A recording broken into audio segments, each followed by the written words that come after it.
Hello, everyone, and welcome to our Fronius training webinar.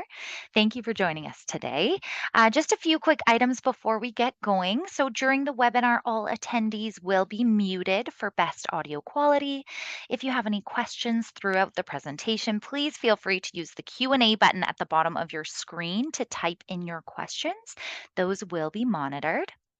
This presentation will be recorded, so if you know of anyone who wasn't able to make it today and would like a copy, please reach out to marketing@chargesolar.com, and I will just pop that into the chat so you have it there. And without further ado, I am pleased to introduce you to our presenters, Bilal. Bilal is the Director of Sales at Fronius, and Harsha is the Manager of Tech Support, and he will be monitoring those Q&As and helping on the call as well. So without further ado, Bilal, over to you. Thank you very much. Thank you to everyone who is attending today, and thank you to the Charge team for setting this up. Much appreciated. Always love chatting with people. Even though you're all muted, I still consider it a chat. Please do ask questions in the Q&A section. If you have any questions, we love answering questions and providing as much detail and information as we can. So please don't hold back on your questions. I will jump right into it here. Fronius Canada, or Fronius International began in 1945 in Pettenbach, Austria. We've been around for a very long time doing the stuff that we do. We have 3 different business units at Fronius International. We have perfect charging for electric forklifts and specialized vehicles. We also have perfect welding, which is our welding business unit for different welding applications across all different markets. And then we have our solar business unit for solar energy. In Canada, we have welding and solar, 2 separate business units. It's the reason that we've been able to withstand all of the solar market volatility in Canada since 2011, where we opened our solar business in Canada. And that's because when there is volatility slowing down the solar industry, we do have the welding business unit still bringing in money and keeping our people employed. So we never have had to lay anyone off or slow down our activity in solar or in welding, which is fantastic.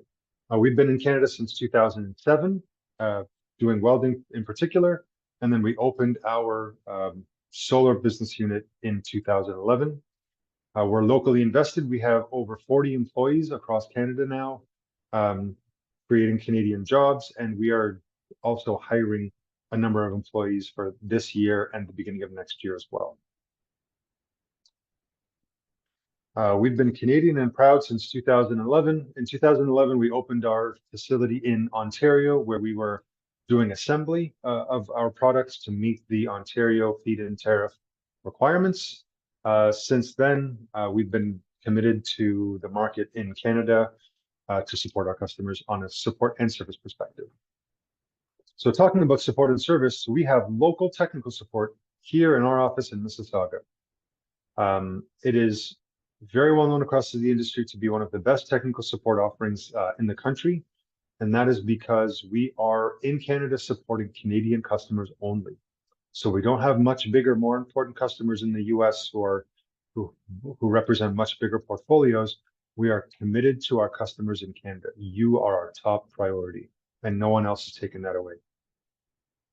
We're based in Mississauga, like I said. We're very responsive on multiple platforms. I've seen our tech support guys holding their cell phones, replying to a text while on a call, and separately replying to an email all at the same time. So we try to be as dynamic and diverse as possible to support our customers as quickly and as effectively as we can. We understand Canadian systems because we work only with Canadian systems and Canadian installers. We reply to voicemail. So if you don't get us on the phone, please do leave a voicemail if you have a tech support issue. We are checking it on a very regular basis, multiple times a day, and usually replying to a voicemail within 1 hour on average. One very unique aspect for Fronius is that we book appointments for tech support. So for you, what that means is if you have a project that you have installed that's 4 hours away, or that's in a very cold climate where you can't be spending a lot of time outdoors, or just very challenging to access in general on a school or on a municipal building or something like that, what you can do is reach out to our tech support and say, hi, tech support, Fronius tech support. I'll be on site on this day at this time. It's a very urgent issue, and the time is quite limited, so please be available to contact me at that time. What our tech support will do, if they are available, they will reply to you, book a meeting at that time specifically that you requested, and then when you arrive on site, they will call you at the agreed upon time to help you deal with your technical issues on site. The vision for Fronius International Solar Energy, a business unit, is we believe in 24 hours of sun. That means we believe that the world can be powered by 24 hours of renewable energy, and we are doing everything that we can to support, to invest, and to help grow that vision of 24 hours of sun. Just a quick comment on our commitment to quality. We try to be as vertically integrated as possible. So all of our printed circuit boards, we manufacture ourselves, and we try to manufacture as many of the individual components on those circuit boards, in addition to the components used to assemble the products. For anything that we don't manufacture ourselves, we only use the top tier manufacturers globally, and typically with redundancy, so that we have access to high quality products even when there are delays and shortages globally. One testament to this commitment to quality is in this system that was installed in 2010, before we opened solar energy in Canada. This product was bought from the US, which had already established a solar energy business unit, and installed in in the very early stages of 2011. And you can see from the annual production, this system has been pumping ever since. It's been working now for 13 years, I believe, and over that time, there has never been a single service call or a failure on that product. The only reason we became aware of it is because they reached out to us to get it properly connected to the internet so that they could use the proper monitoring tools to monitor their system.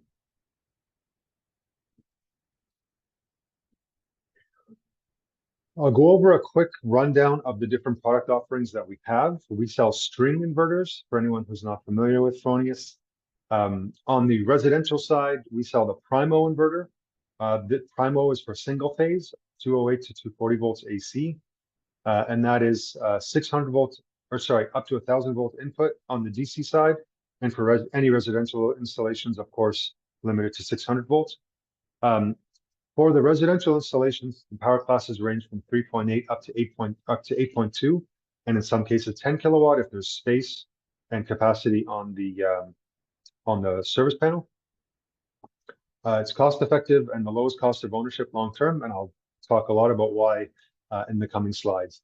On the large single phase side, 10 kilowatts up to 15 kilowatt power classes. So these are most popular on commercial and agricultural single phase service customers. So anyone working with anyone who's a farmer that's got single phase service, for example, typically they'll do these on a ground mount or on a barn self-facing roof, where they'll do a 15 to 45 to 60 kilowatt plus single phase installation, and that's where that product category really shines. I don't like to go into technical specifics because people usually find that really boring, talking about grid voltage limits and things like that. But in the chat, I did actually provide 2 links to Primo and Simo. I'll swap over quickly to Chrome so we can look at what those product pages look like after I finish off with this quick product review. So on the Simo side, Simo is 3-phase inverters, 208, 240 connections on the AC side. So we have 2 different versions. We have the 10 and 12 kilowatt Simo Advanced, and that is up to 600 volt DC input, 2 MPPTs, and rapid shutdown box compliant with our rapid shutdown box duos and quattros, which I'll go over later. We also have a 15 kilowatt 208 volt exclusively, so not 240 volt option. And that is the Eco, the Simo 208 volt Eco. That is 15 kilowatts at 208 volts. What they did with this product is basically pulled out some of the functionality of the more capable, smaller inverters just to pump more power out of it. So this is up to 1,000-volt DC input with a single MPPT, so not two MPPTs.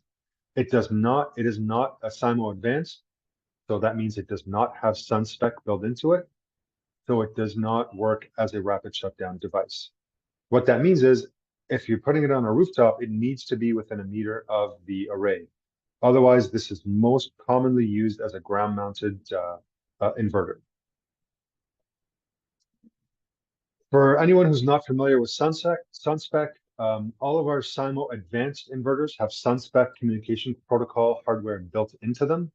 SunSpec is a regulatory body which basically offers a communication platform across, which is an industry standard communication platform. It's basically the USB for solar.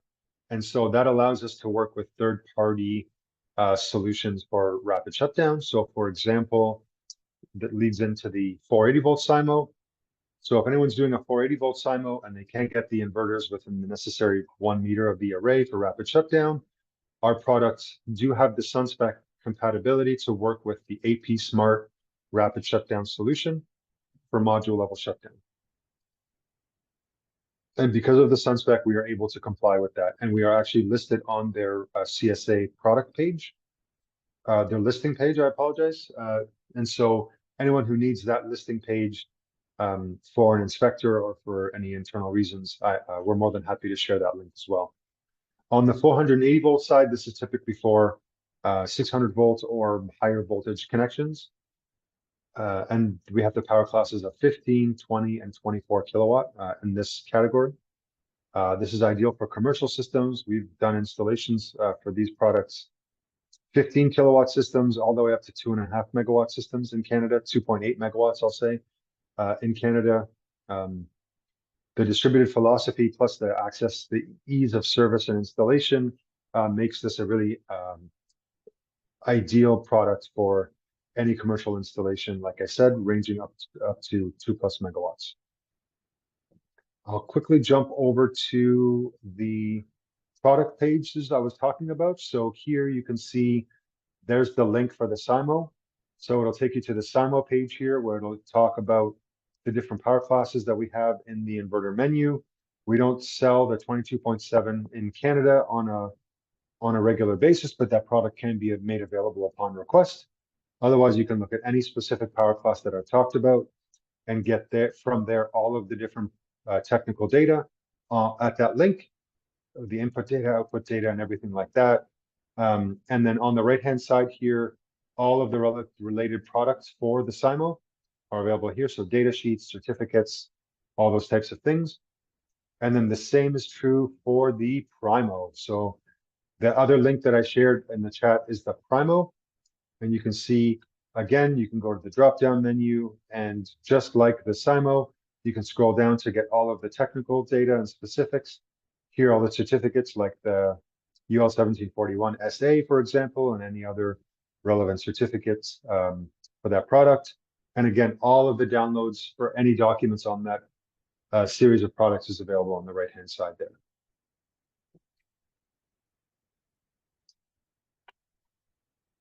Our products have great mounting options. You can see in the image here in the middle is actually our mounting bracket, and all of the lashes for connection points to the mounting surface are available there. You can see it's a 4x5 grid, so 20 different options for connection points, and you only need ideally 4 of those 20 connections to mount it. The inverters can be mounted outdoors and can be mounted for an operating temperature down to minus 40 degrees Celsius. So they're really designed for any climate that's available in Canada. If you are getting the inverters out in direct sun on a flat rooftop installation, for example, for a commercial system, or anywhere where they're being exposed to the direct sunlight, any electronics anywhere in the world, all the time, will always prefer to be in the shade. So we have a shade cover product that you can put on the inverters to help protect them so that they can have a longer, healthier, happier life. The example I always love to give is a vehicle. If you have a car at home and you've got a house with a garage, and you have the choice to park that car in the garage in the hottest summer days and in the coldest winter days, you will always choose to park that car in the garage. Better for the car and better for you getting in the car. So it's the same as interacting with the inverter. It's better for the life of the inverter and better for you in interacting with it longer term. In all of our inverters, there's a standard option called Dynamic Peak Manager. What the Dynamic Peak Manager is a global max power point tracker. So those familiar with max power point trackers, what happens is the inverter will follow the IV curve, the power production curve of the inverter to get the best performance possible. Now, what can happen sometimes if there's intermittent shade on the system, on the array, that will change the production curve from the blue line you see there to a stepped curve, which is the red line. That is a local max power point. Now, without the max power point, the dynamic peak manager enabled, the inverter can get stuck. Once the shade passes, the inverter can get stuck in that stepped curve, which is a much lower power production curve. By enabling the max power point tracker, the dynamic peak manager, what you're enabling is a sweep of the entire PV production curve every 5 minutes. So once that shade passes, the inverter can resweep the curve and find that global max power point again. So for anyone who has Fronius inverters already installed where the dynamic peak manager is not enabled, next time you go to site, please go into the inverter menu and enable the dynamic peak manager. And for any new installations that you're doing, when you're doing the commissioning and setup of the inverter, please be sure to go into the inverter menu under dynamic peak manager and set it to enabled. Our products are designed for Canada. So minus 40 degrees Celsius ambient temperature for operating the inverter directly out of the box. That's allowed us to be installed in every single territory, all of the territories in Canada, in northern Canada. Sorry about that. My alarm's going off. And so what that means is we have products in all 3 territories and some products installed in the Arctic Circle in Canada that are performing beautifully. The customers are very happy with the production and are very happy with the performance of the inverter in the coldest possible temperatures that can be found in the country. So I assure you they'll work on your installations as well. Excuse me. On the high temperature side, we also have forced cooling externally via radiator fins on the outside of the inverter and also internally to cycle the air in the inverter.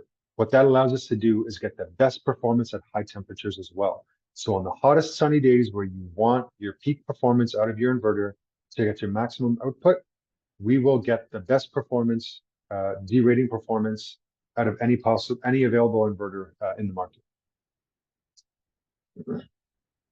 Our products are also the fastest and the easiest to service.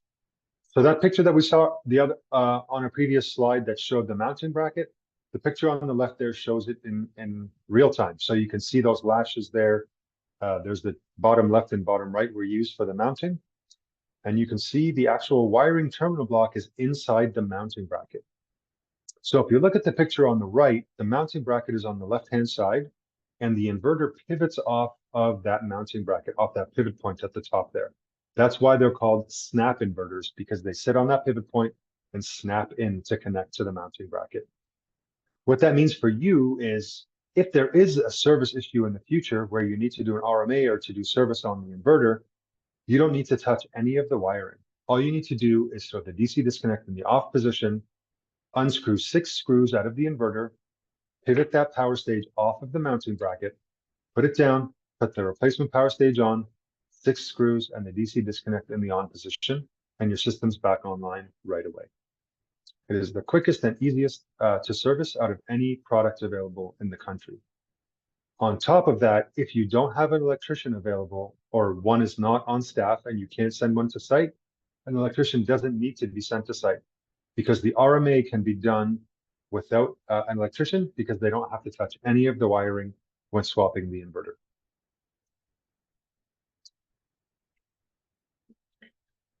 We have our FSP program in Canada, which stands for the Fronius Service Provider. Fronius service providers get 3 days of intense training with us where they disassemble our inverters down to the core and reassemble them with every component.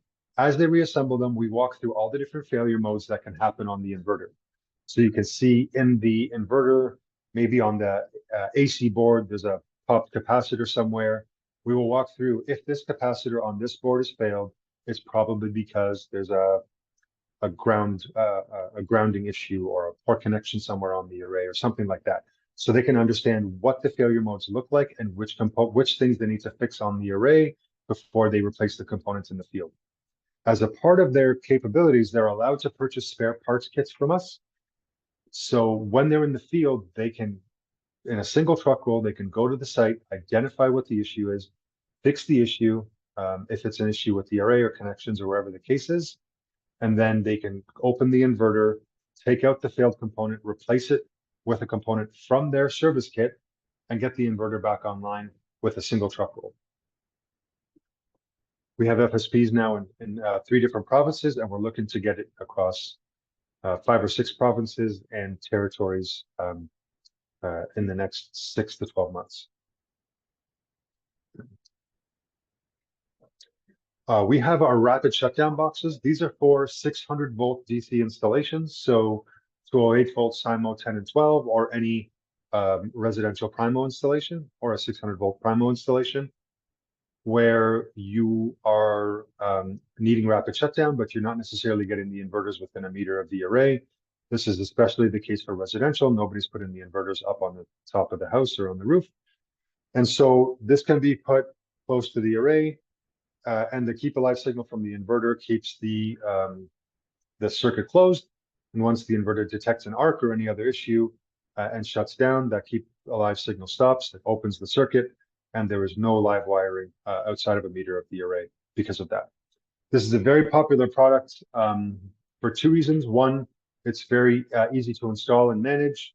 It gets installed right at the edge of the array, and it replaces a combiner box on site. So because it has the combiners and the relays in the box, you are doing all the combining in the rapid shutdown box. Typically, the price of a rapid shutdown box is less than a combiner box. So by buying this, you're actually, the product is paying for itself.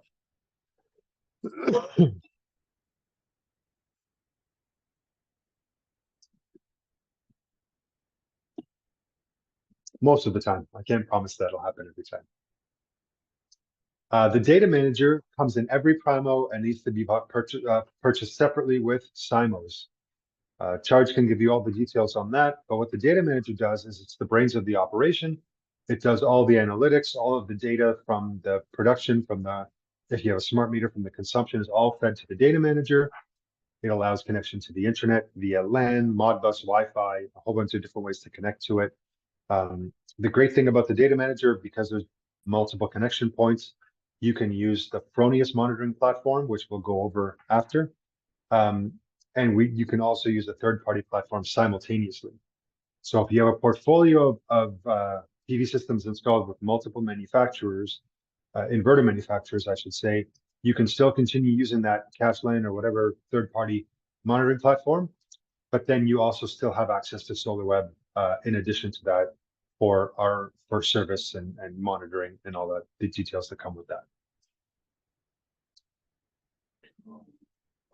I will do a live demonstration of SolarWeb at the end of the presentation. There should be enough time to do that.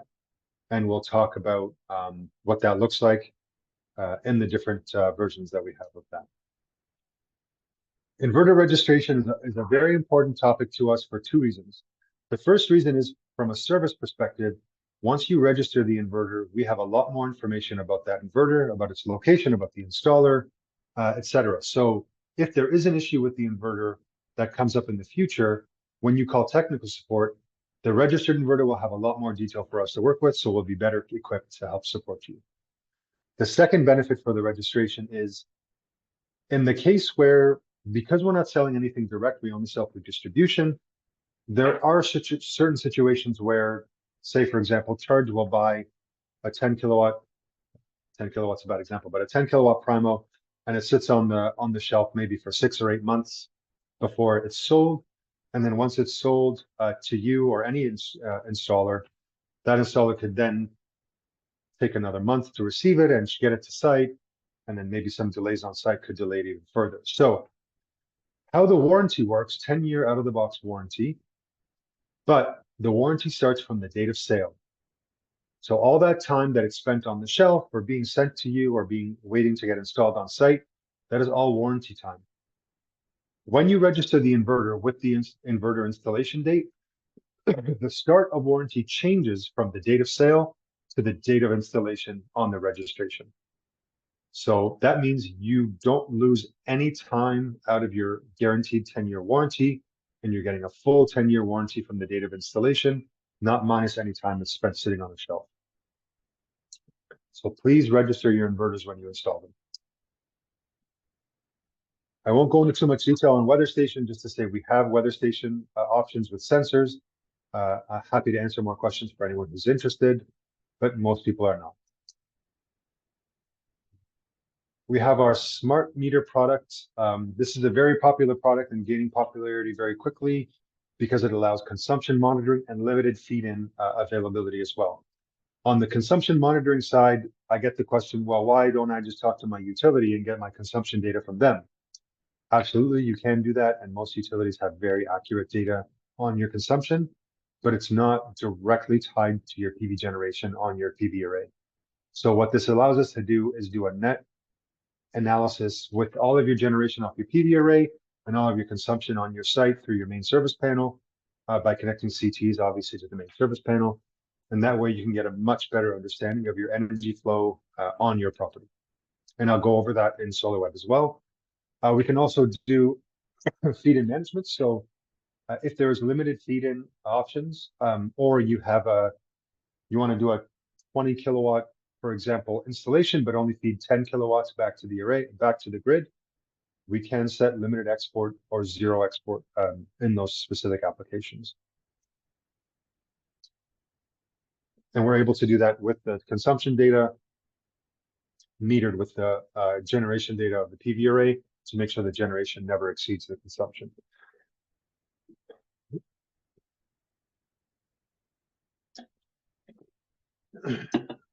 At Fronius Canada, we love training. We love it all the time. We have 2 webinars every month talking about all the different things that we learn, all the experience that we see, all the good examples of what people are doing a fantastic job of, and what are some of the common mistakes that people make. And we integrate that into our training. We do training on how to set up the data manager, how to connect to the internet, how to commission the inverter. We have a whole bunch of different trainings on different topics on a regular basis. And I encourage you to sign up for those webinars to get more information about our products and how they're best suited to support your business. We also do custom trainings on a regular basis, so more than happy to set up separate trainings if you've got a team that you want to train. We can do that as well. And happy to do as many trainings as possible. We also do these types of trainings with our distributors, like the wonderful Charge team. We're setting these up on a regular basis. So training is what we love to do. To get updates on our trainings, the different topics and things like that, also to get information about our product updates, we encourage all of you to please sign up for our newsletter. It is not spam. We will not email you any more than once a month, and it will give you only relevant information about the activities of Fronius and our products and our services. And you can see at the bottom there, just go to register at fronius.ca, click on Solar Energy tab, and then scroll to the bottom of the page. And right there, you can register for the newsletter. This may not be relevant for a lot of you, but if it is, if you are looking at any retrofits, so any project that was installed maybe 5 or 10 years ago and the technology needs to be swapped out and you're looking to swap it with a Fronius inverter, please reach out to us first. Technology can change quite a bit in 10 years. And the way that systems are designed and connected changes quite a bit as well. So there have been many cases where people have reached out to us because they took a 10-year-old system and they swapped a 10-year-old transformer-based inverter with a new transformerless inverter without a floating array, and the inverter pops as soon as it's connected to the array. So please reach out to us if you're considering any retrofits. And in general, even if you're not considering Fronius and you're looking at a competitor, please make sure you consult with them first before retrofitting an inverter onto an existing array design.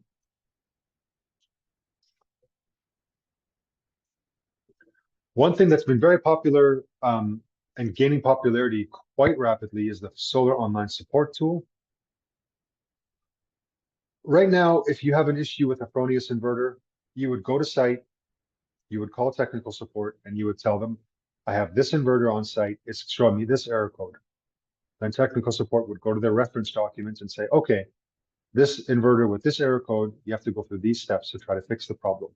So try this, if it doesn't work, try this, if it doesn't work, etc. And if nothing works, then we can get to the next stage of technical support, maybe issue an RMA, something like that. What the Solar Online Support tool does is it allows you to go through that exact same process on your own time. So you open the tool on your smart device, you put in the inverter that you've got and the error code that it's showing, and it'll walk you through that same step-by-step process that you're walking through if you're on the phone with our tech support team. Try this. If it doesn't work, try this. If it fixes the problem, great. You didn't even need to contact us. You fixed the problem and your system is back online, maybe on an evening or on a weekend where we're not available to offer tech support. If it doesn't fix the problem, it's also a very useful tool because what it does is it automatically opens a service case for you in our system. So when you do need to reach out to us for that next level of support, we've already seen that you've opened a case, that you've gone through those steps, and that you've tried to get the inverter repaired through that step-by-step process. So we can bypass that whole process and get you right to the next level of support to get your system back online right away. So it saves you a lot of time on site, and it saves you a lot of headache by going through those steps on your own time. There are some myths in the industry that I like to talk about, just general things that people hear about how solar works, how the industry works, and some of them are maybe mistruths or not really necessarily the case all the time. So I'll go through some of those examples as well.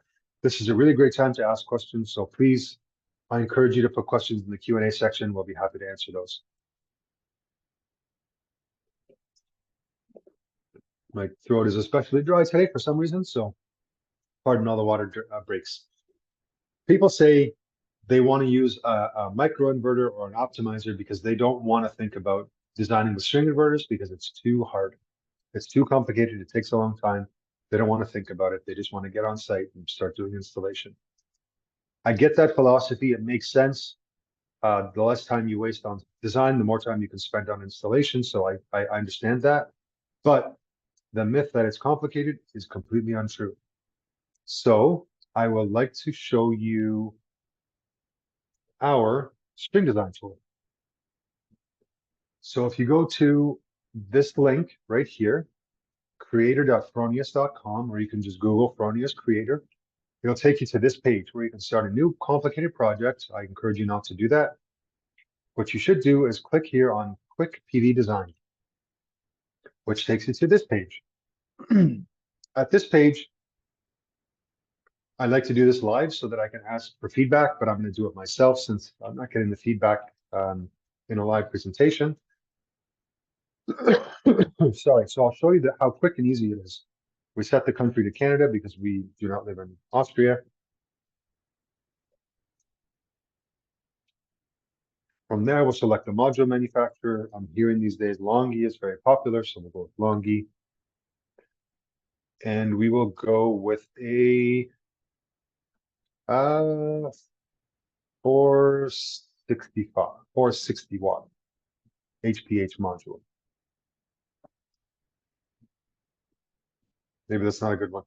Let's do a 505. Okay.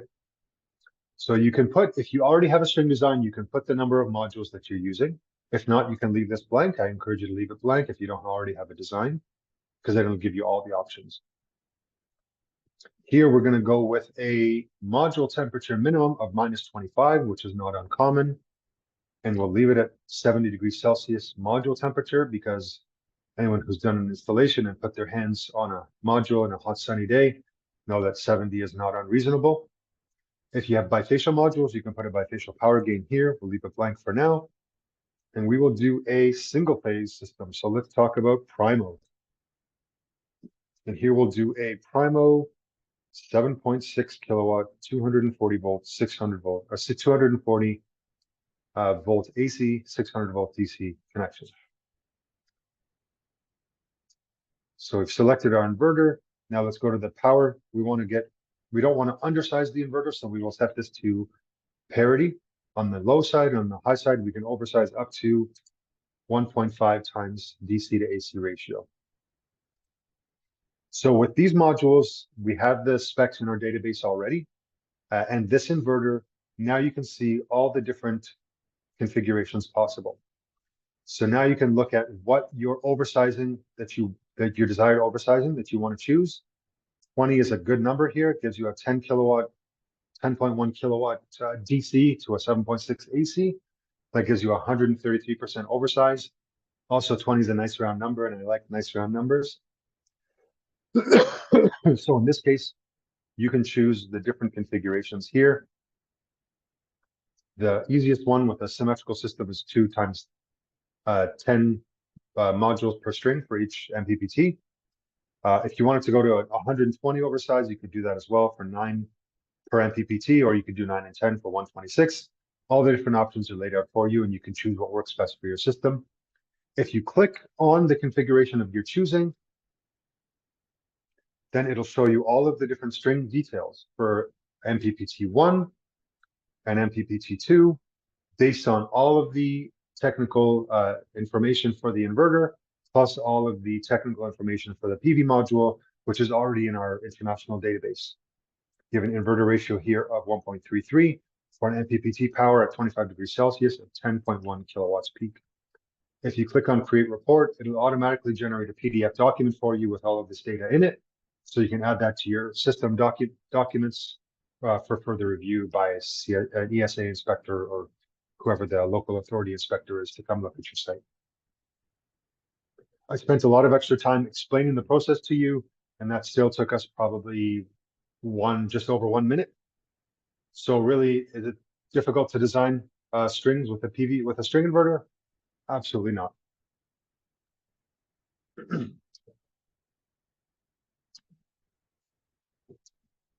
The next myth that comes up on a regular basis, optimizers and microinverters produce more power than string inverters. I won't get into too much minutia here. There are a lot of resources on the internet to tell you that this is absolutely not the case. In almost every possible installation case, with some exceptions, the string inverter will outperform an optimized or microinverter system every month of the year, except those months where the PV modules are completely covered in snow. And in almost every case, more kilowatt hour energy generation comes from a string inverter than from an optimized string inverter or a microinverter solution. Module level power electronics are safer. So modular power electronics are optimizers and microinverters. They're called MLPE. And so one thing to note from a PV Magazine article is that the leading causes of fires and failures on PV systems across the world by 25% is power electronics. So that's string inverters, that's microinverters, that's optimizers. By using optimizers or microinverters, you are increasing the quantity of power electronics on the site by the number of modules that you have. So if you went with that design that we used in the PV design tool, you would have 20 modules, each with power electronics under every single one. So with a Fronius system, you would have one power electronics, so only one component, which is 25% of the causes of fires and failures. With MLPE, you would have 21, which contributes 25%. For each one of those additional components, you also add 2 connection points. So if you have 20 modules, that's 40 connection points for each module, or for all of the modules. With MLPE, you increase that from 40 to 80. And that is the second most leading cause of fires and failures on PV systems. So is it safer? Well, people say that it's safer because you have a lower voltage and you won't cause arcs on the string. There are many resources also available on the internet where you can look at the arcs that are generated from 8 to 9 volt DC currents. So arcs are still definitely possible even with MLPE solutions, and you're increasing the risk of fire and failure by 20 to 22 times on a typical installation. The owner needs to know if their modules have failed. This is where I love to go to the audience and ask anyone who's been doing this for more than 20 years, how many module failures have you had? And no one has ever given me a number greater than 5. Modules don't fail. They last and last and last. That's why they have 25, now they have 30-year linear warranties, because module manufacturers know that the products are stable and they work forever without failing. What does fail is the power electronics that's on there to monitor that module. If that power electronic device is monitoring something that doesn't fail, and that device itself is prone to failure, then you're installing a device that's monitoring itself for failure.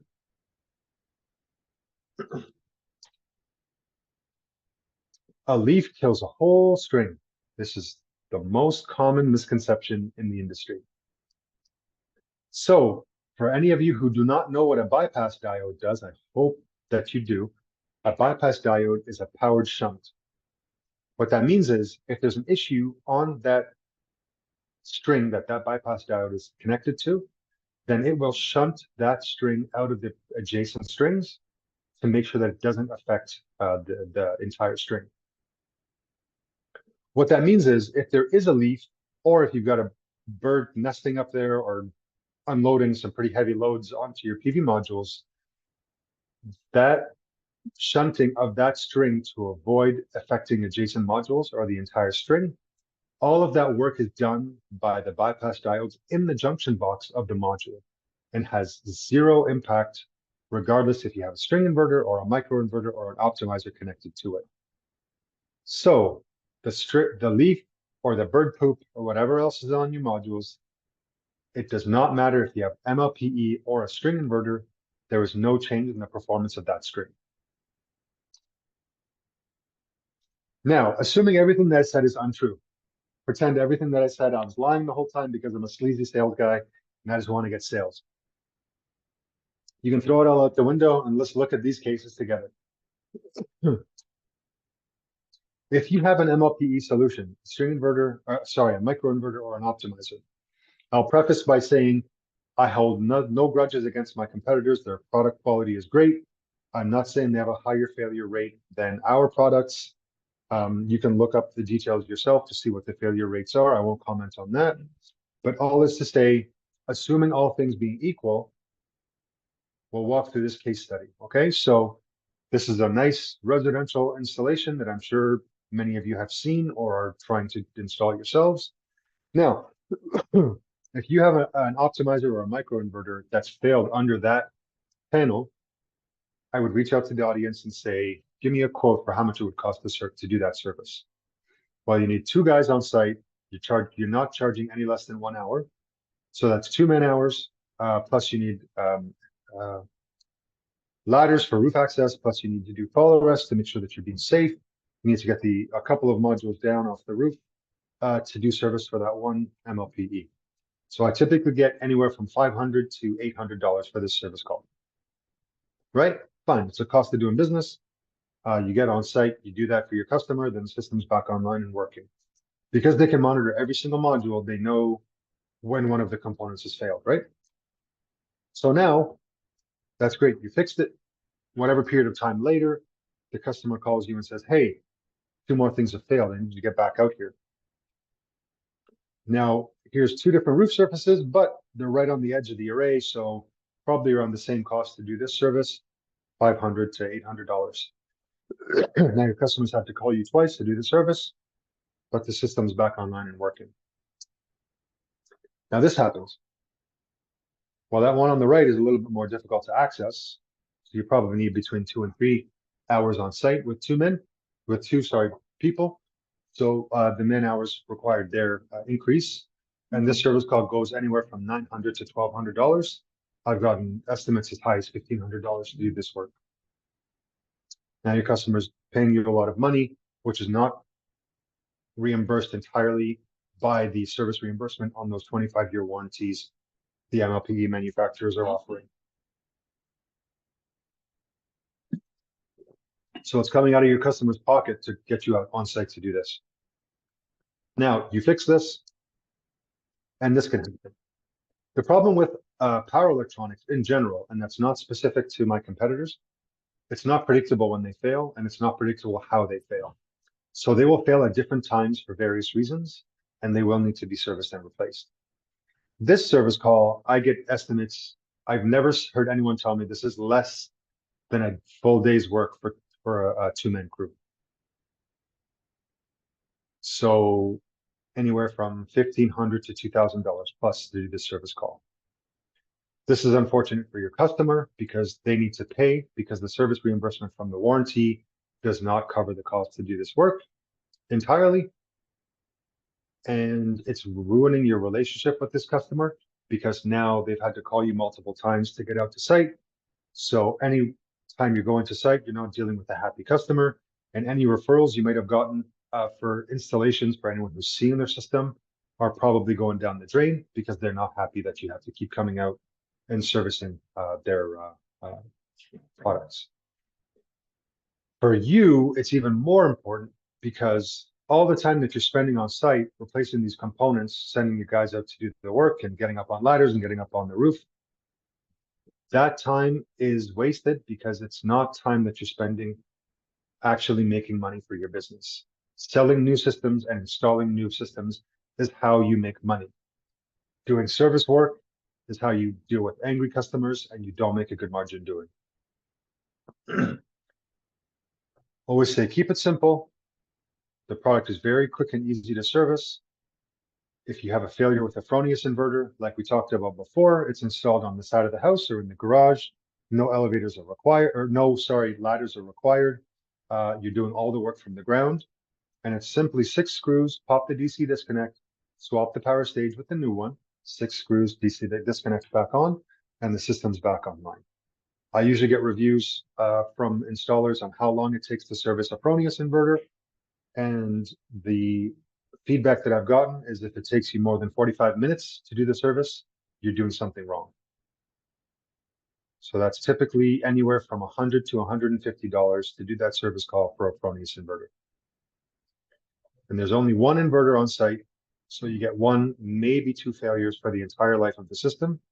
That's maybe $300-400 plus transportation time to get your customer online and their system operating full time. There's a lot of internet resources. There's a website called fixmlsd.com/y, fixmlsd. You can see the link at the bottom of this page. Also, I believe the slides will be available, so you'll have access to these as well. I encourage you to check out this website. It's very good to give some more information about the challenges with module level shutdown and module level components in general, and what the better solutions are. There's also global performance studies done by, this one is done by the University of Denmark. This is in a PV magazine article that was published in 2021, showing that a direct quote from the study shows that module level power electronics do not perform better than string inverters. I encourage you to go to the link and look at the study yourselves to educate yourselves on the details of that study, how it was performed for the 200 systems, and what the results are. In general, it'll show that string inverters will outperform module level power electronics in almost every single use case. I still have 10 minutes, perfect timing. We'll jump over to the SolarWeb live demo. Again, if you have questions, now is a great time to ask them while I get to that screen. Oh, time's up, I'm at the screen. So here is what SolarWeb looks like. This is just my page because I have access to a number of different sample sites that I can show to people. I will jump to two specific sites here. This site is Caledonia Solar in Southern Ontario. You can see here this site is 62% utilization with 62 kilowatts. Quick math will tell you that's a 100 kilowatt system, and it looks like it's performing pretty well right now. You can see here the current power. You just see the inverter, and it shows you the kilowatt performance based on the output of the system. You can go to current power here to look at individual component details. If you click on, there's the current performance at the moment. And if we go to historical data, well, it's performing beautifully. We can look at the individual devices. There are 10 kilowatt inverters on here for a 100 kilowatt system. So you can see there. And then on here, we can look at total power to show us the individual inverter performance. And on the left-hand side here, you can see the individual inverters listed there. If you mouse over anywhere, it shows you the performance of each one during the day. Now, it's obviously a very cloudy day in Southern Ontario, so there's a lot of intermittency here. So what we can do is look at historical data to see a cleaner day. No super clean days here based on that energy generation. So let's go back to April. Oh, here we go, April 27th. We can click on that day. Oh, there we go. That's a nice, beautiful day. So there you can see a nice clean production curve off of the inverters. Now, if we go back to the main page there and look at the energy balance today, this shows us the aggregated data, not the individual inverter performance. So we can see here the production. We can again go back to that day in April to look at the overall production as opposed to the individual inverter performance. So you can see here the system is obviously oversized. So they're getting maximum generation on this day from around 11 o'clock, 10:45, all the way until 5 p.m., where the sun starts to set.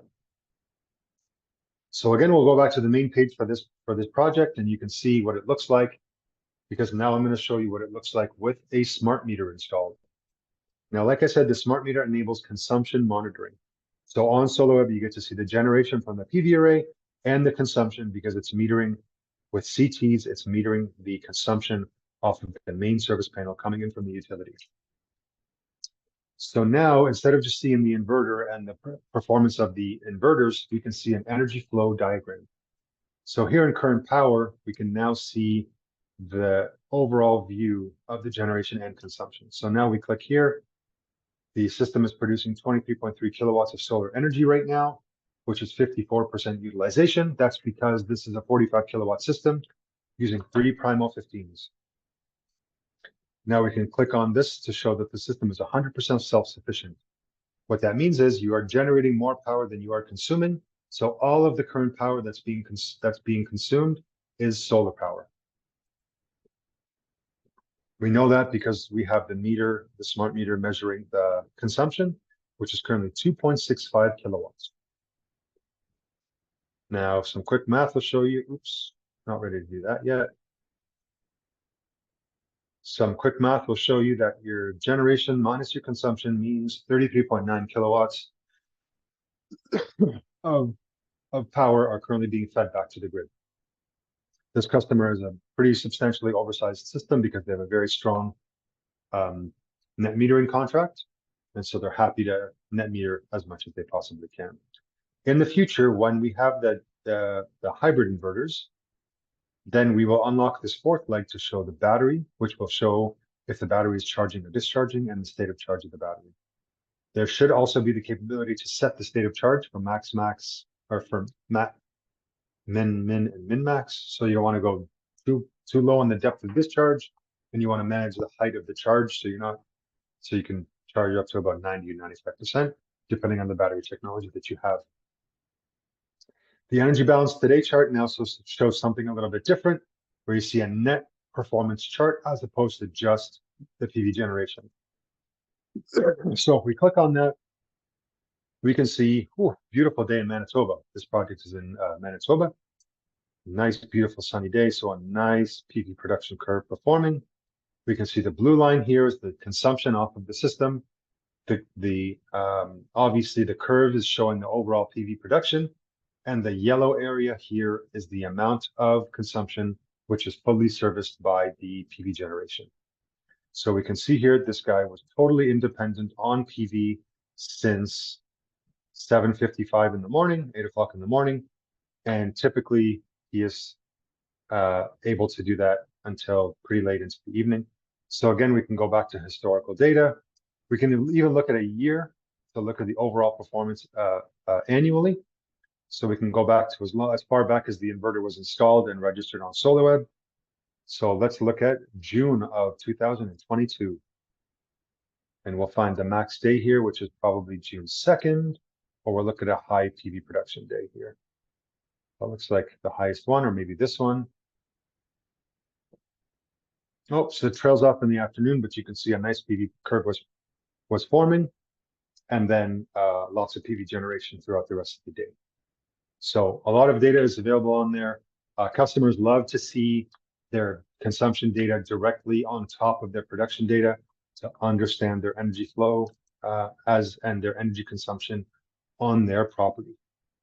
I saw that there was a question in the Q&A.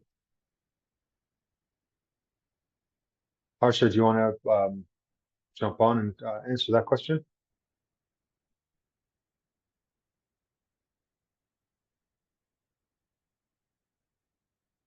Are you muted, Harsha?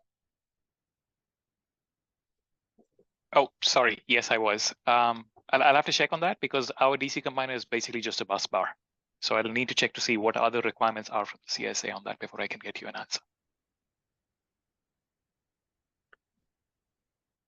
Thank you, Harsha. That question is asked anonymously, so if you want to give us your contact information so we can reply to you, or just reach out to the organizers of charge with the question, and we'll get the answer to them if you don't want to identify yourself. Any other questions while you have us?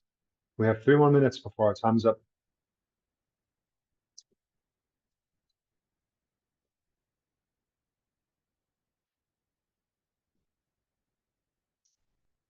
So 3 minutes of karaoke.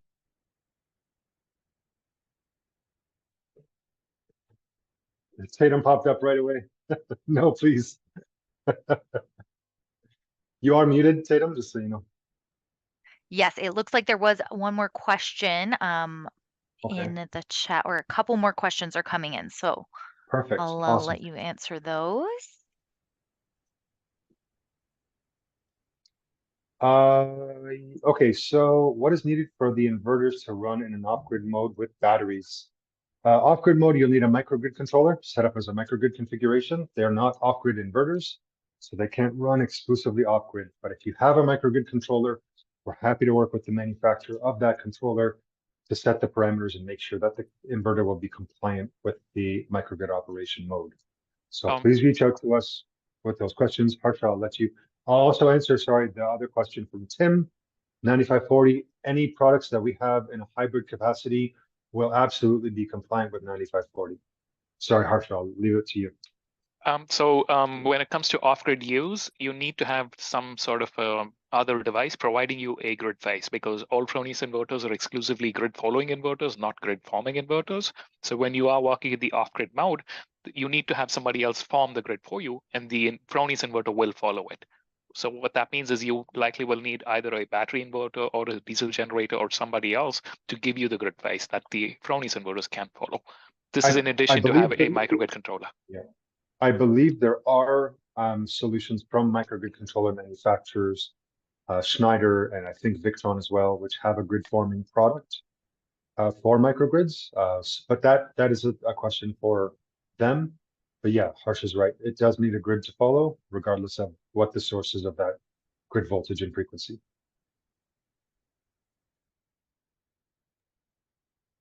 All right. Well, if there are no more questions, I'll maybe just give it another moment in case anybody else has anything they want to throw into the Q&A. We are I will at quickly say while we 12. wait Okay, yeah. that the charge team are very knowledgeable and can answer most of these questions as well. And if they are not able to, we are always accessible to you and to them to answer any additional questions that you come up with later. Awesome. Thank you so much for your presentation, Bilal and Harsha. And yeah, I think that concludes our Fronius presentation. Thank you so much for everyone for attending, and Awesome. we will see you next time.